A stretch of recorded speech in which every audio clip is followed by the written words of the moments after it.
ازيكم؟ تعال اقولك ازاي تسافر انجلترا وانت لسه طالب في الكلية. بس قبل ما اقولك ازاي تسافر انجلترا، تعال الاول اقولك ليه تسافر انجلترا اصلا. يعني اولا لو بتفكر تشتغل في انجلترا بعد التخرج، فانصحك جدا انك تسافر انجلترا وانت طالب لكذا سبب وكذا فايدة صراحة. يعني اولا هتشوف الكلام على ايه، يعني خد فكرة واشتري بكرة. هل انت فعلا هتحب القعدة هناك والعيشة والاجواء الاوروبية وليالي الشتاء الباردة، ولا لا يا عم فاكس خليني في الدنيا، الجو بتاعنا حلو كده، حر جاف صيفا معتدل ممطر شتاء. ناس كتير مش بتعرف تتأقلم مع الجو هنا، فاتس اوكي يعني اللي مش هيعرف لا يكلف الله نفسا الا وسعها. طيب بعيدا عن الاجواء، هل انت هتعرف تتعايش مع الغربة؟ لان انت برضو سفرك وانت طالب يعني عامل زي ميني غربة كده، هتختبر فيها اكسبيرينس انك تبقى لوحدك. فناس كتير لا يعني مش بتعرف ان هي تتعايش، وبيبداوا ان هم بقى يحسوا بالهوم سيكنس وان هم مفتقدين اهلهم واصحابهم، ووطني لو شغلت بالخلد عنه نزعتني اليه في الخلد نفسي، ويعني احمد شوقي اللي جواهم يطلع ويقرفونا. اذا انت من نواحي كتير بتختبر نفسك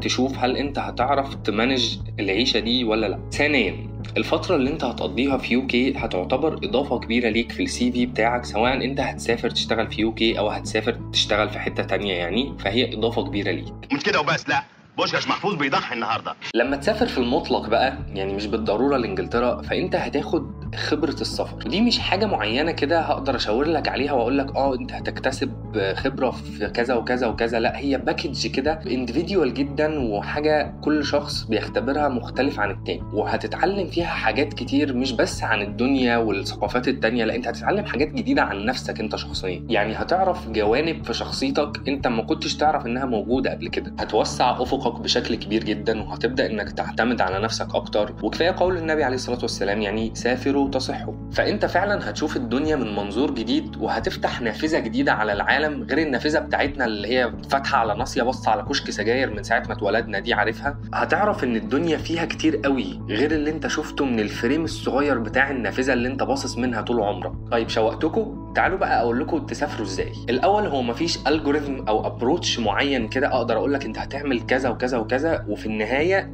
هتيجي خطوة السفر، لا، بس هي في بيبان كتير اقدر اقول لك عليها تخبط على كل باب فيهم، وفي الاخر ان شاء الله باب فيهم بيفتح يعني. بس انا جاي بقى النهاردة عشان اشاور لك تخبط فين، عشان ما تقعدش تخبط كتير وتوجع لنا دماغنا. اولا في موقع اسمه Elective Network، ده بيوصلك بجامعات كتير جدا ومستشفيات كتير في اوروبا كلها، تقدر تبعت لهم ايميل انك عايز تعمل عندهم Student Elective. الموقع ده له سبسكريبشن، بتدخل وتعمل السبسكريبشن بتاعه وتبدأ انك تقدم على كل جامعة في المدن اللي انت عايز تزورها. يمكن عيبه الوحيد ان السبسكريبشن بتاعه بفلوس، بس هو بمبلغ بسيط. ثانيا، الطريقة التانية بقى انك تفتح موقع ال NHS Trust بتاع كل مدينة في انجلترا انت عايز تروحها مثلا، وتجيب ايميلات الكوميونيكيشن تيم، ال HR، الكونسلتنتس، السيكرتاريز بتوع الكونسلتنتس، يعني ما تسيبش كرسي لما تقعد عليه، وتبعت لهم ان انت انترناشونال ميديكال ستودنت من مصر وعايز تعمل إلكتيف عندهم. هم بيحبوا الحتة دي قوي، يعني هم بيحبوا حتة المالتي كالتشرال والدايفرستي، وان احنا دولة متعددة الثقافات، فيعني ناس كتير هترد عليه. وفي مستشفيات كتير في انجلترا بتسبورت الانترناشونال إلكتيف ستودنت بروجرام ده، وبيعملوه كل سنة. ودي الطريقة اللي انا سافرت بيها وانا طالب. انا بعت الكونسلتنتس كتير جدا لغاية ما في واحد فيهم رد عليا ووافق ان هو يسبونسر الإلكتيف بتاعي، وبعت لي ايميل الكوميونيكيشن تيم وتواصلت معاهم، طلبوا مني شوية اوراق وخلصتها